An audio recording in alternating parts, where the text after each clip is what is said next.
우리 앞뒤 좌우로 한번 인사하겠습니다. 평안하셨습니까?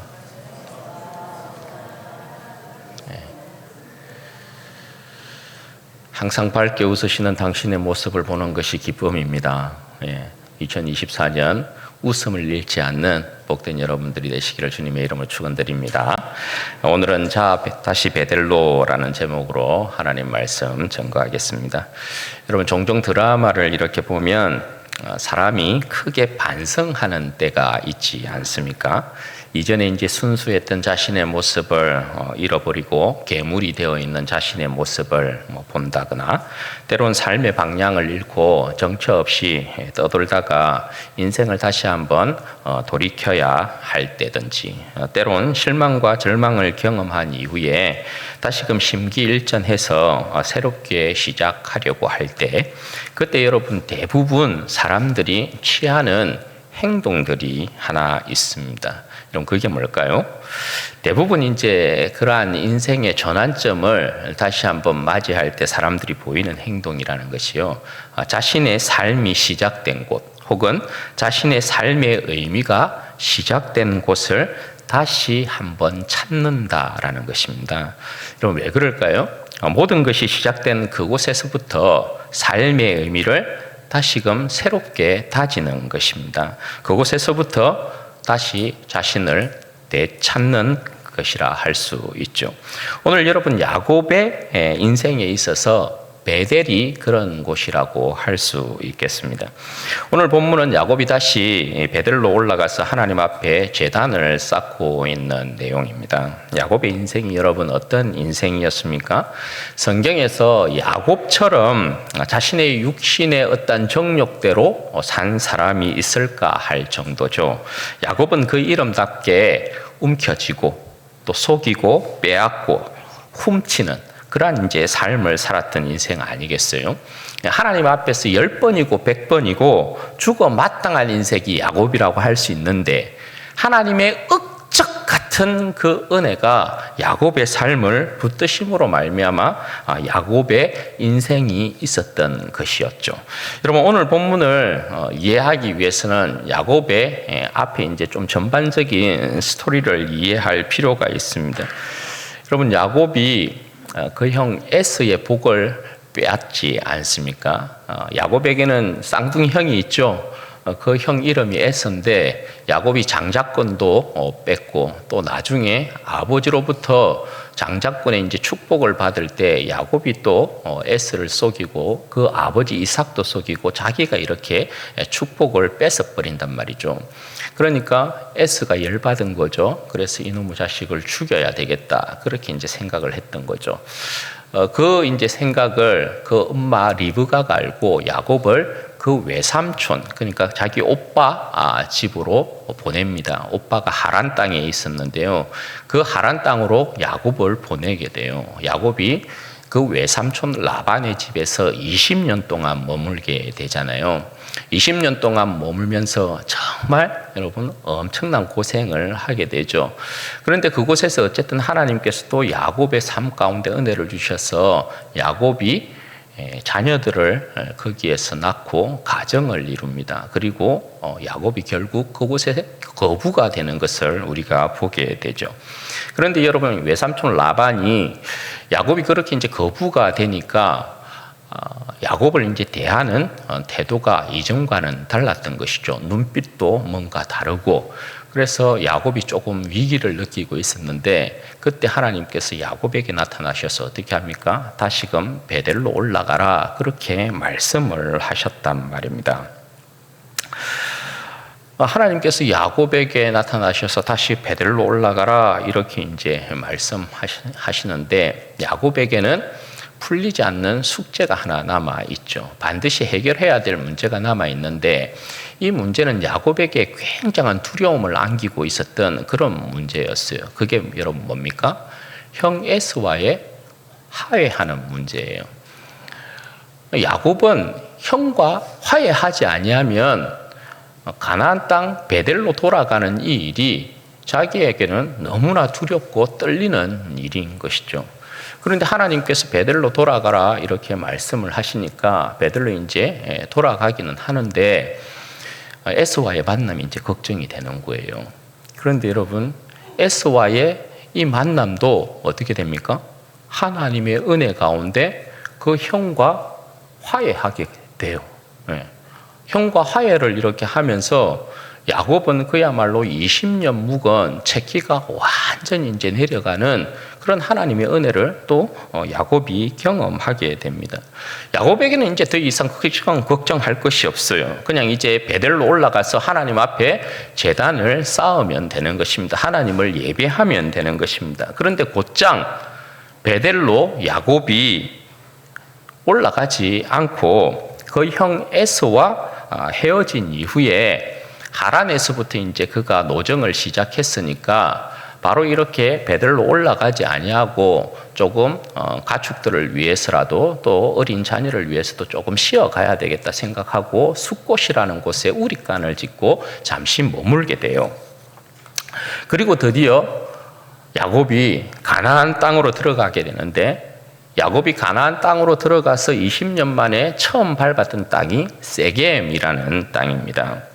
20년 만에 여러분 가나안 땅에 발을 들여 놓았으니 감사하지 아니할 수 없잖아요. 그래서 그곳에서 하나님 앞에 제단을 쌓고 하나님 앞에 예배를 드리고 영광을 돌렸습니다. 여러분, 여기까지는 아주 좋아요. 그런데 여러분, 야곱의 기질이 어디 가겠습니까?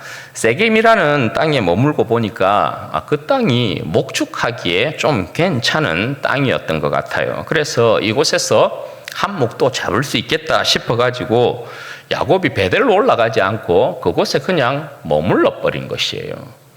성경에 이제 야곱의 나이를 추적하면 야곱이 숫곳은 임시로 이제 머문 곳이어서 얼마 머물지 않았던 것 같아요. 그런데 세겜에 머문 땅이 어쨌든 10년에서 한 12년 정도가 돼요. 그러니까 야곱은 베델로 올라가는 그 노정 가운데 있었는데 세겜이라는 땅에 머물고 보니까 좀 괜찮아서 그 땅 가운데 그냥 머물고 있었던 것입니다. 그런데 여러분, 거기에서 이제 큰 사건이 하나 터져버리는 거죠. 그게 여러분 뭡니까? 야곱의 딸 디나가 그 땅 추장의 아들로부터 성폭행을 당하는 그 사건이 일어나게 돼요. 그리고 여러분, 그 일로 말미암아 야곱의 11 아들이 어떻게 합니까? 노기가 충만해가지고 이놈들이 우리한테 몹쓸 짓을 했다 생각하고 할례를 빙자하여서 그 성읍에 있는 사람들로 하여금 할례를 다 받게 하고 난 이후에 그들이 고통할 때에 그들을 전부 다 죽여버려요. 그런 잔인한 학살을 그 아들들이 저질러 버린 것입니다. 그리고 이제 오늘 본문의 말씀이 이어지고 있는 것이란 말입니다. 야곱에게 있어서 여러분, 이 사건은 굉장히 충격적인 사건이라고 할 수 있죠. 야곱의 딸 디나가 성폭행을 당한 이 사건도 야곱에게는 굉장히 충격적이지만 그 아들들이 그 땅의 원주민들을 할례를 빙자해서, 할례는 여러분 하나님께서 그 백성과 세우신 은혜의 언약 아닙니까? 은혜의 제도이잖아요. 그런데 그것을 핑계 삼아서 그 땅에 있는 남자들을 전부 다 죽여버린 거예요. 그러니까 여러분, 그 주변에 있는 사람들에게 이제 소문이 퍼지면 그 사람들이 야곱을 가만두겠어요? 그 가정을 가만두겠어요? 그래서 야곱에게 임한 두려움이 뭐냐 하면, 우리가 이제 보지 않았지만 34장의 내용에 보면 야곱이 굉장히 이 일로 인하여서 굉장히 두려워하는데 그 집이 멸망하게 될 것이다 라고 그 아들들에게 이야기하는 그러한 내용이 나와요.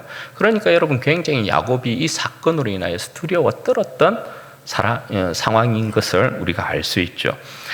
야곱에게 일어난 이 사건은 사실 야곱이 삶의 방향을 잃어버릴 수 있는 아주 큰 사건이었다 할 수 있어요. 그런데 여러분, 오늘 1절 말씀에 보시면 그러한 상황 가운데 어떤 일이 일어납니까? 하나님께서 다시금 야곱에게 나타나셔서 어떻게 합니까? 다시금 베델로 올라가라, 그렇게 말씀을 하시는 거예요. 베델로 올라가서 단을 쌓아라, 제단을 쌓아라, 그렇게 말씀하는 것입니다. 여러분, 야곱이 번쩍 정신을 차린 때가 바로 이때라고 할 수 있습니다. 하나님의 말씀이 있고 난 이후에 야곱이 오늘 어떻게 하고 있느냐, 2절에서 3절 말씀 보세요. 야곱이 이에 자기 집안 사람과 자기와 함께한 모든 자에게 이르되 너희 중에 있는 이방 신상들을 버리고 자신을 정결하게 하고 너희들의 의복을 바꾸어 입으라. 우리가 일어나 베델로 올라가자. 내 환난 날에 내게 응답하시며 내가 가는 길에서 나와 함께 하신 하나님께 내가 거기서 제단을 쌓으려 하노라. 여러분, 야곱이 하나님의 말씀을 듣고 어떻게 하고 있습니까? 정신을 차리고 집안을 정결하게 하고 있습니다. 여러분, 하나님의 끝없는 은혜가 그 인생을 붙들고 지금까지 야곱의 인생과 그 가정을 인도했음에도 불구하고 디나의 사건이 있기 전까지 야곱의 집안 자체가 지금 보면 여러분 어떻다라는 거예요? 형편이 없다라는 거예요. 왜냐하면 야곱의 집안 자체가 여호와를 경외하는 신앙 가운데 있었던 집안이 아니었다라는 것을 여기에서 그대로 나타내죠. 야곱의 집안이 지금 어떻게 되어 있어요? 만신전이 되어 있단 말입니다.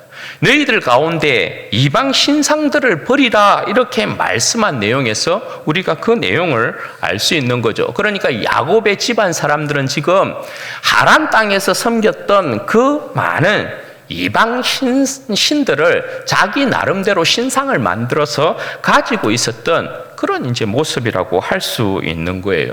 그러니 여러분, 하나님 또한 그들 가운데 어떤 취급을 받았겠어요? 그냥 이방 신상 중에 하나, 이방 신들 중에, 모든 신들 중에 하나, 그렇게 여러분 생각하지 않았겠어요? 그러나 여러분, 야곱의 각성이 디나의 이 사건에서 일어나고 있는 거죠. 이것이 하나님으로부터 자신과 그 집안에 내려진 징계라는 것을 야곱이 깨달은 거죠. 따라서 모든 집안 사람들에게 이방 신상을 버리고 너희를 정결하게 하고 의복을 바꾸어 입으라, 그렇게 명령하고 있는 거예요. 왜요? 이제 자신과 그 집안은 환난 날에 나와 함께 하셨고 나의 가는 길에서 나와 함께 하신 하나님만을 섬길 것이기 때문이다, 그렇게 말씀을 하고 있는 것입니다. 따라서 여러분 4절에 보시면 이방 신상을 비롯하여서 귀걸이를 다 떼어서 야곱에게 줘요. 이 귀걸이는 보통 이제 구약 성경에 보면 이방 신상을 불에 던져서 만들어낼 때 전부 귀걸이를 이제 그 재료로 사용했거든요. 그러니까 그 귀걸이를 떼어서 야곱에게 주고 있는 겁니다. 그러니까 이방 신상들과 그 재료가 되는 귀걸이를 전부 다 모아서 야곱이 어떻게 해요? 세겜 땅에다가 전부 묻어버리는 거예요. 이건 뭘 이야기하는 거예요? 이제 저들은 세겜 땅에서 이방 신을 섬겼던 저들은 죽었다라는 거예요. 하란과는 완전히 안녕이라는 거예요. 이들이 전부 하란 땅에서 가지고 온 신상들이거든요. 그러니까 세겜 땅에 전부 다 묻고 이제 하란과는 빠이빠이 안녕, 이렇게 하고 있는 것이라고 할 수 있어요. 그래서 이제 이 모든 사람들이 야곱과 그 가정, 그 모든 사람들이 온전한 하나님의 사람들로 다시 태어나게 되는 거예요. 그렇게 해서 여러분 저들이 베델로 올라가게 되는데요, 5절 말씀에 보면 하나님께서 야곱을 또 사랑하고 있는 모습을 여러분 어떻게 보이고 계십니까? 그 아들들이 용서받지 못할 만행을 저지른 것이거든요. 주변에 있는 이방 사람들이 절대 저들을 가만 놔둘 리가 없거든요. 그런데 하나님께서 어떻게 합니까? 그 주변 사람들을 오히려 크게 두렵게 만들어서 야곱의 가정이 베들로 올라가는 그 일에 있어서 그 누구도 야곱의 가정을 해할 수 없도록 만들어 놓고 있어요. 그렇게 해서 야곱의 가정이 베들로 올라가게 돼요. 여러분 7절 말씀해 보시면 야곱이 베델에 드디어 이르게 되어서 하나님 앞에 제단을 쌓고 그곳 이름을 여러분 어떻게 부르고 있습니까? 엘베델, 이렇게 부르고 있습니다. 여러분 엘베델이라는 이 뜻은 뭐냐 하면 베델의 하나님은 강하신 하나님, 위대하신 하나님, 능력의 하나님, 전능하신 하나님, 이러한 뜻이라고 할 수 있어요. 여러분 이때 야곱의 감정이 여러분 어땠을 것 같아요? 여러분 20년 전에 그 아버지도 속이고 그 형도 속이고 축복을 이렇게 훔쳐서 도망가는 신세가 되었어요. 그때 야곱은 가나안 땅 브엘세바라는 곳에 있었거든요. 브엘세바에서 하란으로 이렇게 도망을 갈 때 하나님께서 베델이라는 곳에 나타나셔서 야곱에게 약속한 내용이 있었지 않아요?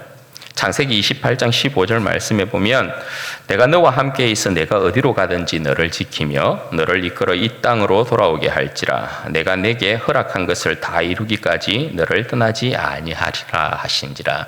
베델에서 하나님께서 야곱을 만나셔서 야곱에게 주신 약속의 말씀이 이래요. 여기에 대한 이제 야곱의 고백이 있어요. 서원 기도가 따라와요. 야곱이 28장 16절에서 22절 말씀에 보면 이렇게 고백을 해요. 야곱이 잠이 깨어 이르되 여호와께서 과연 여기 계시거늘 내가 알지 못하였도다. 이에 두려워하여 이르되 두렵도다 이곳이여. 이것은 다름 아닌 하나님의 집이요 이는 하늘의 문이로다 하고 야곱이 아침에 일찍이 일어나 베개로 삼았던 돌을 가져다가 기둥으로 세우고 그 위에 기름을 붓고 그곳 이름을 베델이라 하였더라.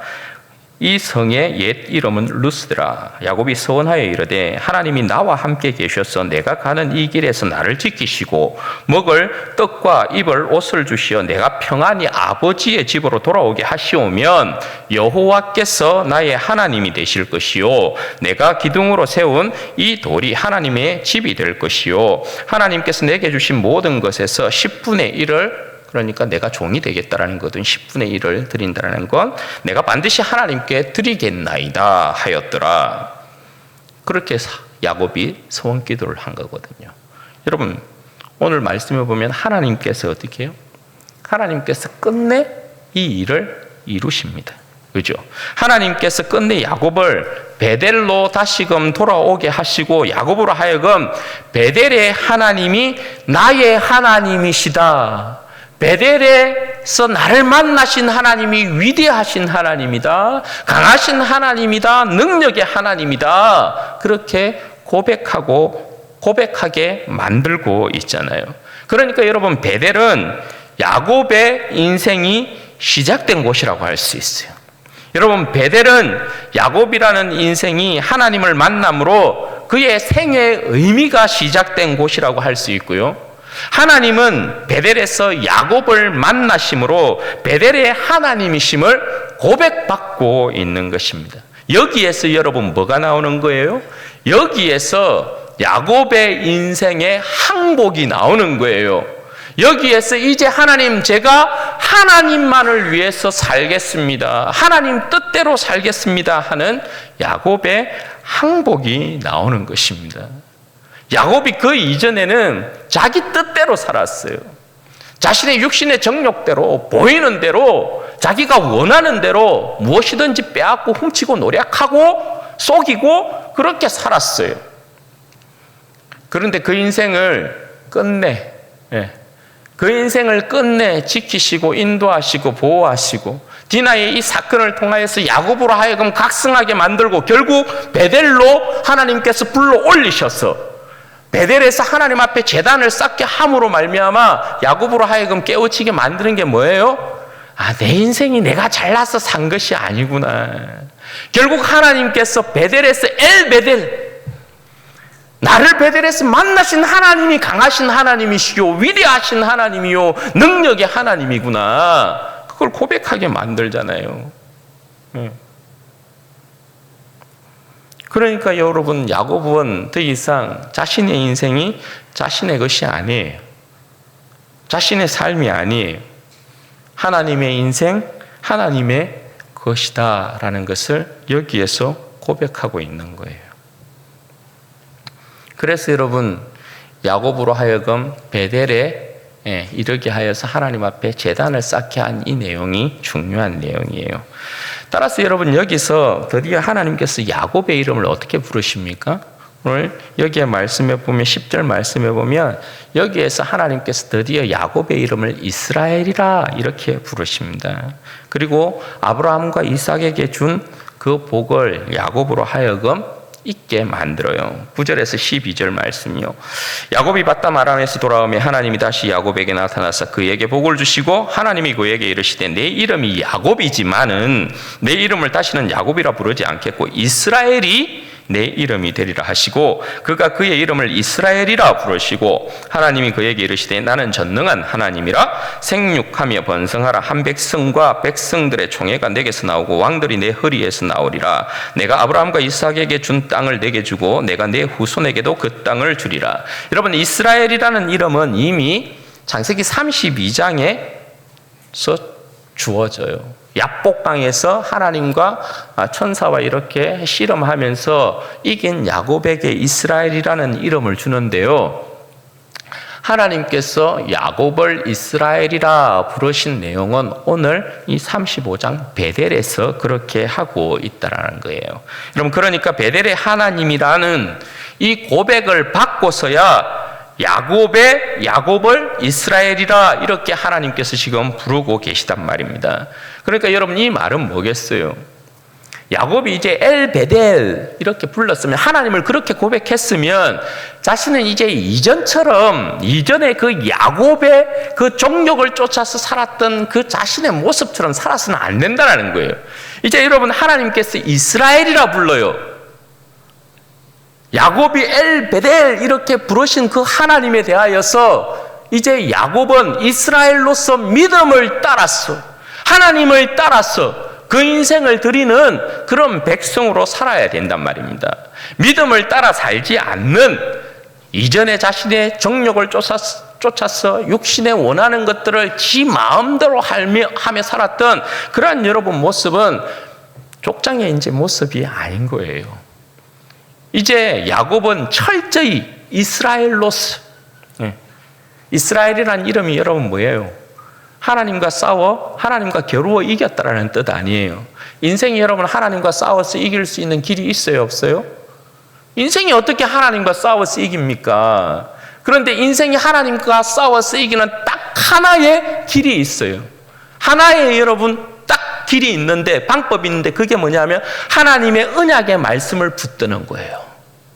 하나님의 언약의 말씀을 붙들어서 하나님을 이긴다는 건 뭐냐면, 하나님께서 나에게 약속하셨잖아요. 하나님은 신실하신 분이시기 때문에 그 약속을 변개할 수 없어요. 그러니까 인생이 하나님을 이기는 유일한 길은 하나님의 언약을 붙드는 거예요. 그 언약을 붙들고 산다라는 이름이 이스라엘이에요. 그러니까 하나님께서 지금 야곱의 이름을 베델에서야, 네가 나를 그렇게 고백하니까, 내가 진짜 너의 인생에 전능한 하나님이고 위대하신 하나님이고 강하신 하나님이라고 네가 이제서야 나를 그렇게 고백하니까 나도 너를 이스라엘이라 부르겠다, 이거거든요.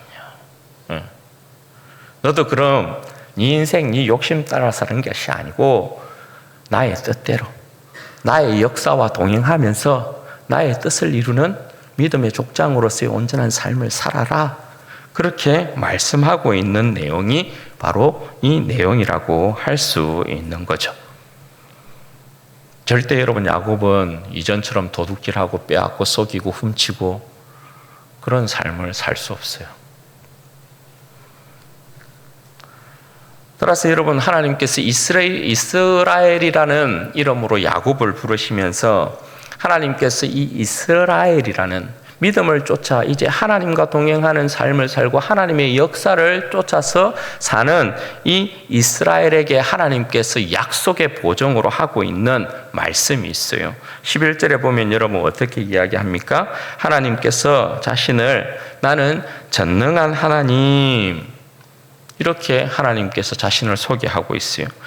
여러분, 하나님께서 베델에서 야곱을 만나셨을 때는 그 자신의 이름을 그 조상의 하나님 여호와 이렇게 소개했다고요.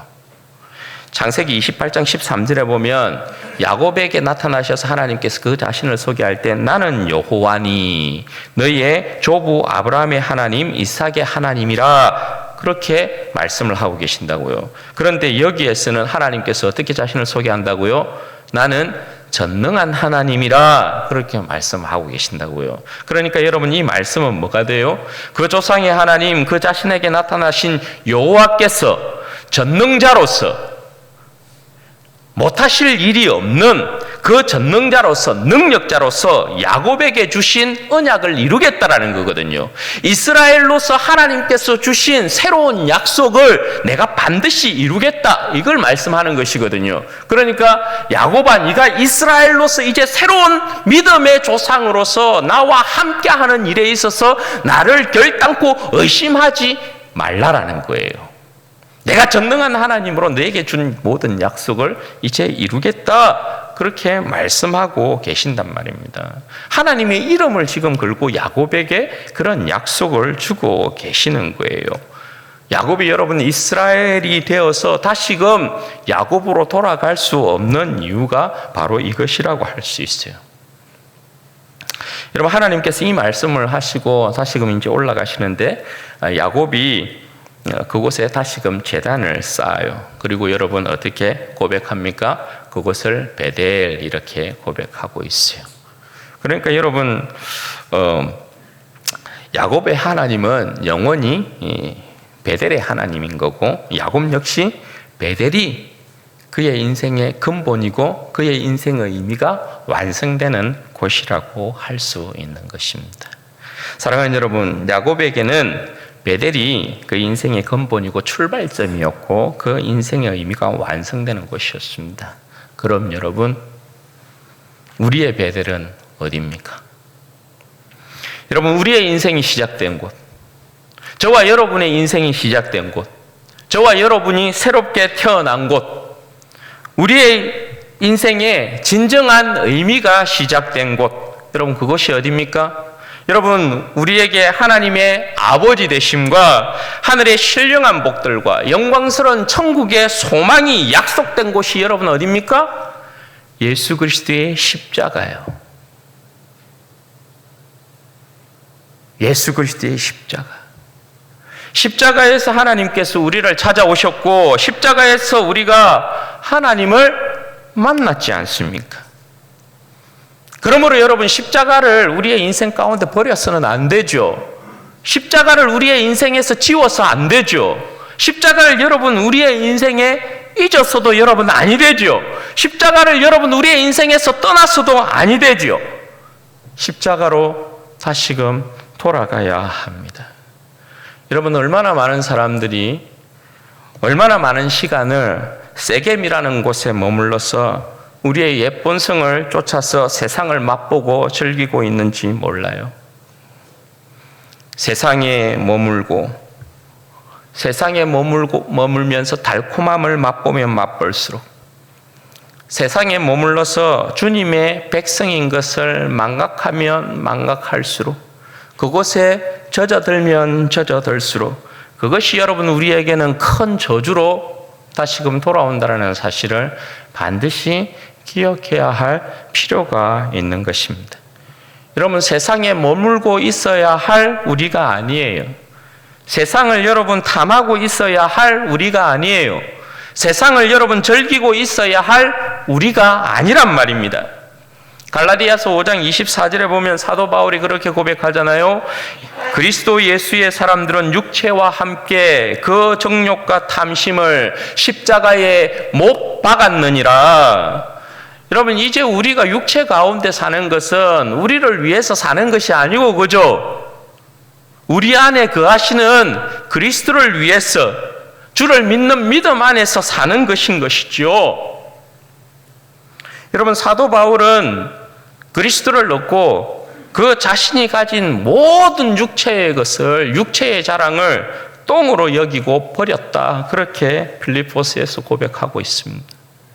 여러분 그리스도를 얻은 사도 바울은 오직 그의 초점이 인생의 초점이 예수 그리스도의 죽음과 부활의 그 영광에 참여하는 것에 있었어요. 다른 것에 여러분 있지 않았어요. 다른 것에 자신의 인생의 의미를 두지 않았어요. 다른 것에 자신의 인생의 소망을 사도 바울이 두지 않았습니다. 우리는 다시 십자가에서 우리 주 예수 그리스도의 하나님 영광의 아버지를 만나야 해요. 여러분 아들을 죽음 가운데서 일으키신 하나님 아버지를 만나야, 그죠? 우리가 다시 하나님 아버지를 만나야 하나님 아버지만이 위대하시고 하나님 아버지만이 강하시고 하나님 아버지만이 내 인생의 모든 것이 되십니다. 그렇게 고백하지 않겠어요? 그래요 여러분 우리의 인생의 항복이 거기에서 나오는 거예요. 내 인생 내 뜻대로 그죠? 내 정욕대로 내 육신의 안목대로 내가 이것 보기 좋다고 이것 취하고 저거 보기 좋다고 저거 취하고 욕심을 쫓아서 정욕을 쫓아서 내 가운데 탐심과 탐욕 그 모든 것들을 만족시키기 위해서 내 인생을 야곱처럼 속이고 취하고 노력하고 훔치고 그렇게 해서 내 인생을 만족시키고 그것이 내 인생인 양 그렇게 살았던 우리들 아니에요.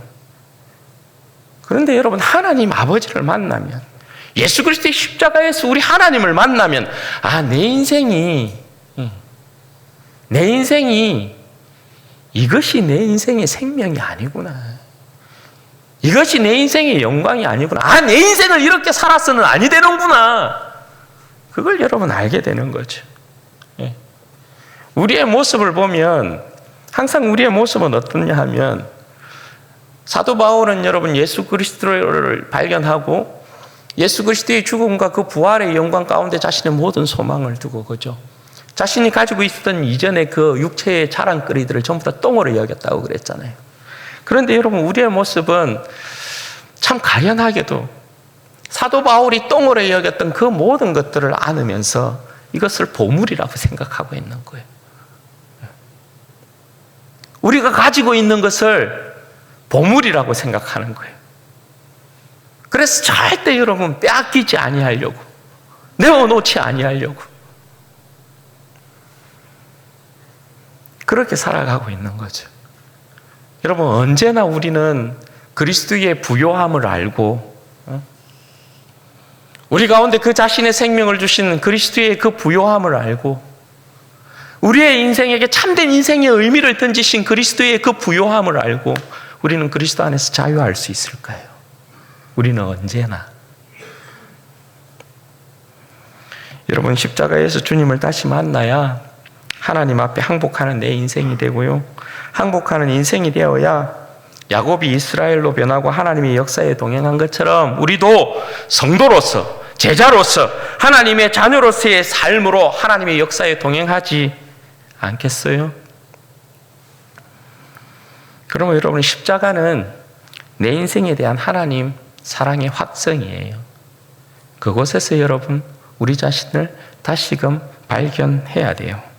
십자가에 못 박힌 인생으로 우리의 인생을 주님께 드려야 그죠? 주님께서 우리를 향한 그의 뜻을 이루는 거예요. 그러므로 여러분 십자가에서 자신을 확인하십시오. 십자가에서 다시금 자신의 사명을 여러분 확인하십시오. 2024년이 우리의 인생 가운데 어떻게 주어진 새로운 한 해인지를 여러분 아셔야 해요. 여러분 그리스도의 십자가에서부터 우리는 2024년을 맞이해야 합니다. 그리고 여러분 예수 그리스도의 십자가에서 우리의 인생은 완성되어야 하는 것입니다. 십자가에서 여러분 2024년을 맞이하게 되면 우리의 삶이 반드시 하나님과 동행하는 삶 가운데서 하나님의 뜻을 이루는 삶으로 하나님의 영광의 찬송이 될 것이에요. 그런 2024년 여러분 되어야 되지 않겠어요? 또한 여러분 우리의 인생이 십자가에서 시작되었으니까 십자가에서 완성되어야 되지 않겠어요? 우리의 인생의 의미를 십자가 외에 다른 것에서 여러분 절대 발견할 수 없어요. 십자가에서 여러분 다시금 우리의 인생을 찾아야 해요. 바라기는 여러분 우리 사랑하는 모든 성도들이 우리의 인생의 시작점이요 끝이 되시는 예수 그리스도의 십자가 앞에 믿음으로 굳건히 서게 되시기를 바라고요. 주님의 역사를 이루어내는 2024년 복된 한 해를 여러분 보내는 우리 성도들의 삶이 되시기를 주님의 이름으로 축원드립니다. 아멘. 이 시간에 우리가 찬양 하나 하겠습니다. 내가 그리스도와 함께라는 이 찬양 하나 하고 우리가 하나님 앞에 기도하도록 하겠습니다.